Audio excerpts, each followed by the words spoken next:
palavra de Deus diz em Isaías capítulo 55, versículo 6: Buscai ao Senhor enquanto se pode achar, invocai-o enquanto ele está perto. Pregamos na mensagem anterior sobre quando Jesus voltar. O assunto é muito extenso, mas eu quero compilar em algumas mensagens para você.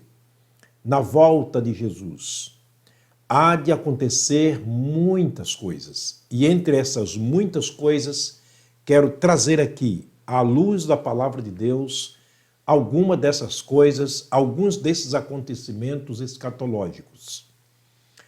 Paulo, escrevendo aos Filipenses, ele disse que nós aguardamos o Senhor Jesus, como ele também, ele disse que para ele o morrer era alegria, era ganho, era grande esperança. O que será que vai acontecer quando Jesus voltar? Existe uma ordem escatológica, ou seja, uma ordem cronológica dos fatos na volta do Senhor Jesus. Ele escreveu uma carta, Paulo escreveu uma carta aos Tessalonicenses, quer dizer, ele escreveu duas cartas, em ambas as cartas ele tratou muito bem sobre este assunto. Na segunda carta ele diz que só existe no meio algo que impede os maiores males acontecerem neste mundo. É a igreja do Senhor Jesus. Quando ela for retirada deste mundo, então este mundo ficará como que uma casa sem portas para todos os males acontecerem através da liderança, coordenação maldita do homem do pecado, que há de trazer a este mundo os maiores males que jamais se ouviu falar durante a história da igreja aqui no mundo. A história da igreja terminará em Apocalipse capítulo 4. No capítulo 1, capítulo 2, capítulo 3, João revelou o coração de Deus para nós. Ele foi chamado por Deus para escrever uma revelação, quer dizer, mostrar aquilo que aos nossos olhos muitas vezes estão encobertos. O Apocalipse é uma revelação de Deus para nós. E nos capítulos 1, 2 e 3, João escreveu 3 tipos de profecias. As coisas que aconteceram, as coisas que estão acontecendo e as coisas que acontecerão. Logo chegando no capítulo 4, João diz, e depois dessas coisas, eu ouvi uma voz que clamava, e olhando para cima eu vi uma porta que estava aberta. E a voz que clamava dizia para mim, sobe aqui e mostrar-te-ei as coisas que brevemente devem acontecer. A partir daí, então, a história da igreja terminará aqui neste mundo. E a Bíblia Sagrada diz que aqueles que estão com Cristo, de lá, da glória, dos céus, verão as coisas que acontecerão neste mundo. A partir do capítulo 4, versículo 2, a gente vai perceber que as coisas começarão a arruinarem de maneira terrível, de maneira assustadora, de maneira assombrosa. Aqui não estará mais o Senhor Jesus, aqui não estará mais a sua igreja, aqui não estarão mais os pregadores da época da graça, o Espírito Santo também não estará mais aqui, portanto, a palavra de Deus estará aqui, mas ela perderá todo o sentido, porque o Espírito Santo não mais nos revelará aquilo que ela tem para o nosso coração. Bem profetizou o profeta Amós, no capítulo 8, dizendo que naqueles dias buscarão o Senhor e não acharão, buscarão a sua palavra e não acharão. Haverá uma fome, uma sede sobre a face da terra, e correrão de uma parte para outra buscando a palavra do Senhor e não a acharão. Naquele dia os jovens e as virgens formosas desmaiarão de sede, porque a palavra de Deus não mais será pregada como agora no tempo da graça. Portanto, muita coisa vai acontecer quando Jesus voltar. Mas eu quero trazer para você, meu querido irmão e amigo, é um texto que é muito claro nesse sentido, um dos primeiros acontecimentos, ou seja, o primeiro acontecimento quando Jesus voltar a este mundo. 1 Tessalonicenses capítulo 4, a partir do versículo 13, o apóstolo Paulo escreve o seguinte: não quero, porém, irmãos, que sejais ignorantes, quer dizer, sem conhecimentos, ou sem o conhecimento de Deus, acerca dos que já dormem, para que não haja tristeza como aqueles que não têm esperança. Paulo já começa chamando a atenção dos tessalonicenses, crentes salvos em Cristo Jesus, para uma grande esperança. Ele diz: não quero que vocês sejam ignorantes quanto a este fato, quanto àquele momento, quanto àqueles que já dormem no Senhor desde agora. Para eles, nada acabou. Pelo contrário, na morte se começa a vida. Na morte se começa a viver com Cristo. Paulo, escrevendo aos Filipenses, ele diz: olha, para mim o viver aqui é Cristo, mas o morrer é ganho. Na esperança fomos salvos. O escritor de aos Hebreus, ele deixou muito claro no capítulo 12, desafiando-nos, dizendo o seguinte: olhando para Jesus, autor e consumador da fé, o qual, pelo gozo que lhe estava proposto, pela esperança no futuro, ele suportou a cruz, desprezou as afrontas e está agora sentado à destra do trono de Deus na glória.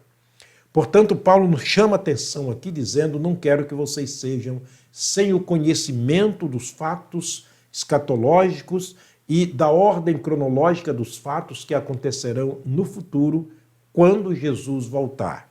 Verso 14, ele diz: porque se cremos que Cristo morreu e ressuscitou, assim também aos que em Jesus dormem, Deus os tornará a trazer com ele.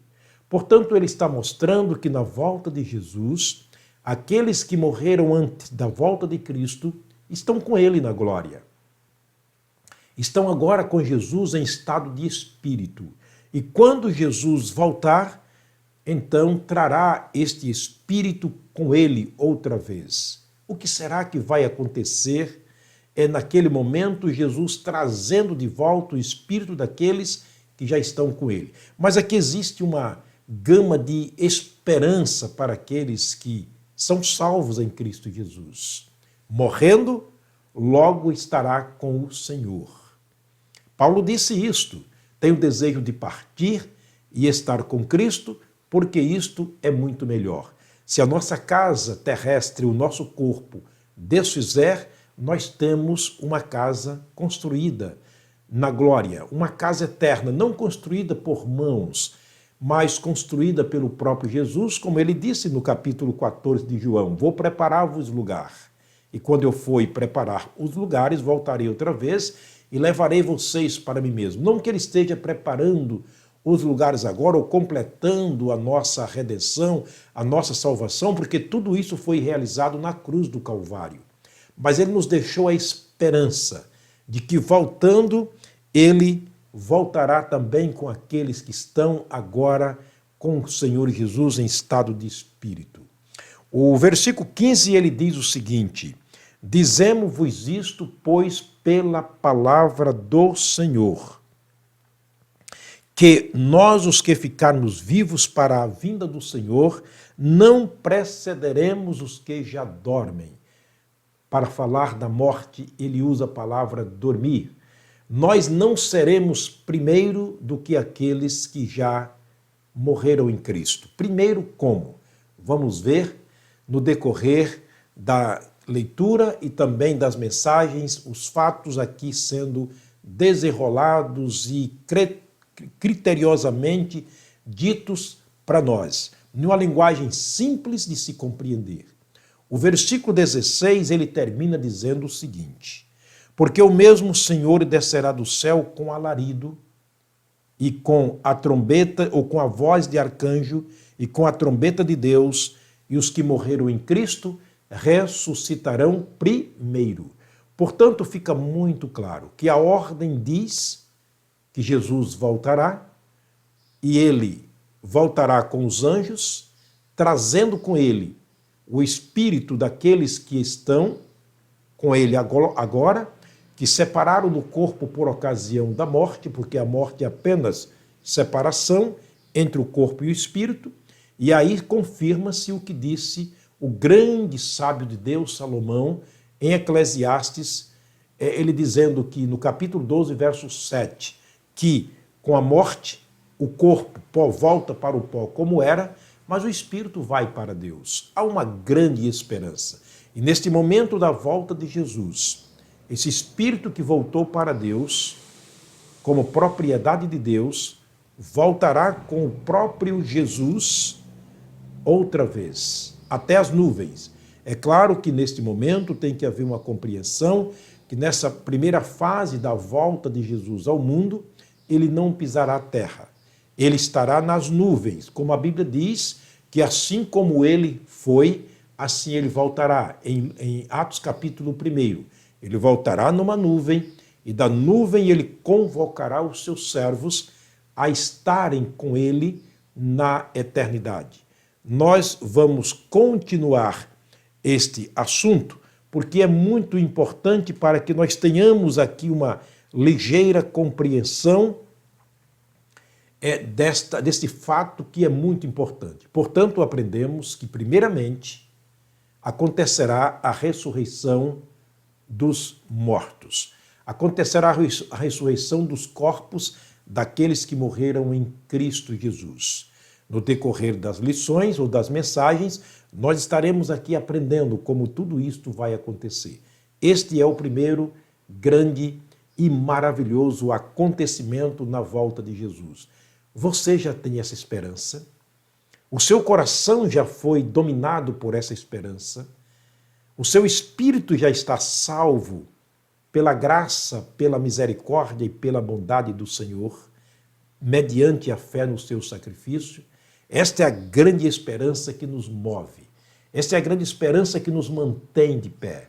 Embora no meio de muitas e grandes tribulações, continuamos vivos pela esperança no grande Deus que um dia voltará na pessoa de Jesus e nos levará para a glória.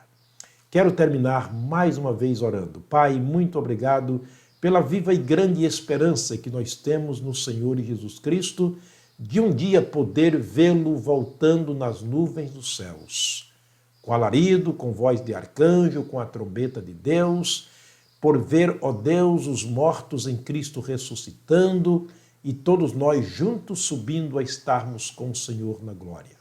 Muito obrigado, ó Deus, por essa grande e viva esperança. Fala ao coração dos meus irmãos, daqueles que ainda não são salvos, que não têm a mesma esperança, a fim de que possa ter um encontro com o Senhor Jesus. Abençoa as suas famílias, guarda-nos de toda espécie de males. Esta é a minha oração no nome de Jesus, o nosso amado Salvador. Amém. O Senhor te abençoe, o Senhor te guarde, que o seu dia seja banhado com a graça e a misericórdia do Senhor. Te espero na próxima mensagem para darmos continuidade a este assunto que é muito importante para os dias atuais, ou seja, para os dias futuros. Forte abraço, até lá, se Deus nos permitir.